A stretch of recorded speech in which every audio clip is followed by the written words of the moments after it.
चला आज बनवूया नागपंचमीच्या दिवशी नैवेद्य दाखवायला स्पेशल असे पारंपरिक तांदळाचे लाडू। हे लाडू दिसायला जेवढे सुंदर आहेत, खायला देखील तेवढे चविष्ट आहेत। नागपंचमी स्पेशल पारंपरिक या तांदळाच्या लाडूच्या रेसिपीला आता सुरुवात करूया। तांदळाचे लाडू करण्यासाठी सर्वप्रथम साहित्य पाहून घेऊया। सर्व साहित्य वाटी किंवा कपच्या अंदाजाने आपल्याला मोजून घ्यायचे। इथे मी 1 कप तांदूळ घेतलेले आहेत। तुम्ही घरात जे तांदूळ वापरता ते घेऊ शकता। 1 कप तांदळासाठी 1 कप किसलेला गूळ घेतलेला आहे। त्याचबरोबर अर्धा कप किसलेलं ओलं खोबरं घेतलंय। लागेल तसं साजूक तूप आपल्याला वापरायचंय।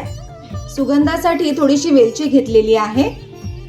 थोडे काजूचे तुकडे घेतलेत आणि इथे मी केशरचा वापर करते, पण हे ऑप्शनल आहे, नाही घातलं तरी देखील चालतं।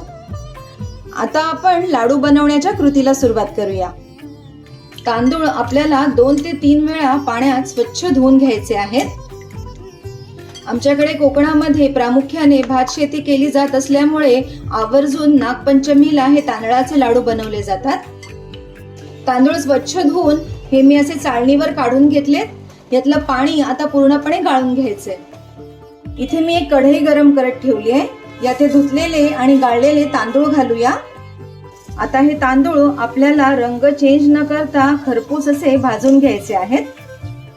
सतत हलवत आपल्याला हा तांदूळ भाजून घ्यायचा आहे। बघा आता तांदूळ छान फुलायला लागलेला आहे। थोडा वेळ आणखी आपण हा तांदूळ भाजून घेऊया। हे पहा, तुम्ही बघू शकता तांदळातलं मॉइश्चर आता पूर्णपणे गेलेलं आहे आणि तांदूळ मस्तपैकी फुलला आहे।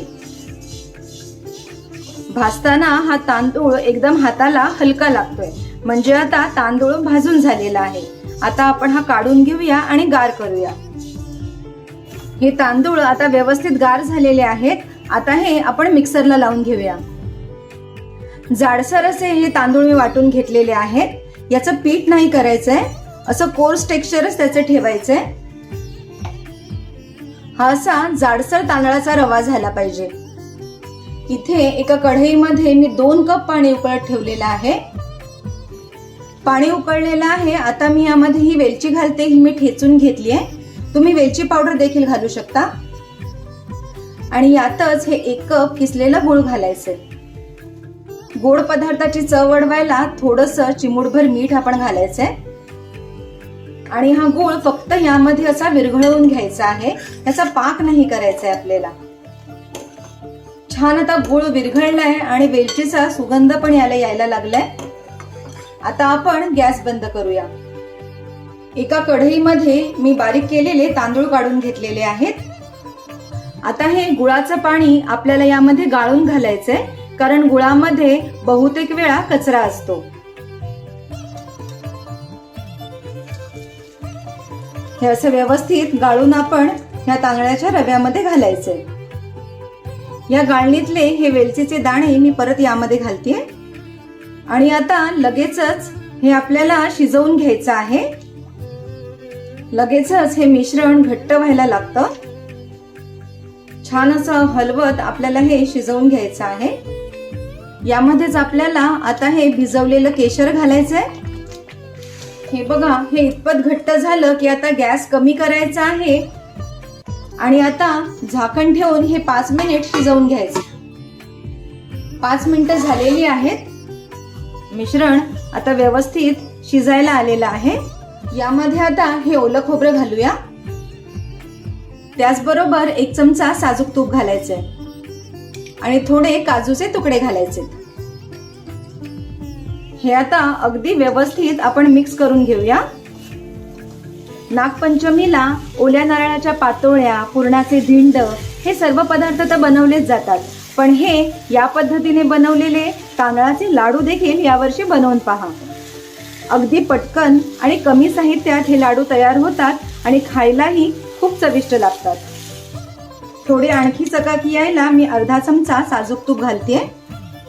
लाडूचं मिश्रण हे व्यवस्थित शिजून तयार झालेलं आहे। आता मी गॅस बंद करते आणि हे मिश्रण थंड करून घेते। लाडूचं मिश्रण आता थंड झालेलं आहे। आपण लाडू वळून घेऊया। तुम्हाला हव्या त्या साईजचे तुम्ही लाडू वळू शकता. बघा हे लाडू किती छान मऊसूत झालेले आहे. इथे मी असा एक मनुका लावलेला आहे. मस्त असा हा दाबून लाडू वळून घ्यायचा आहे. हा लाडू अगदी पटकन वळून होतो कारण मिश्रण आपलं अगदी सॉफ्ट आहे.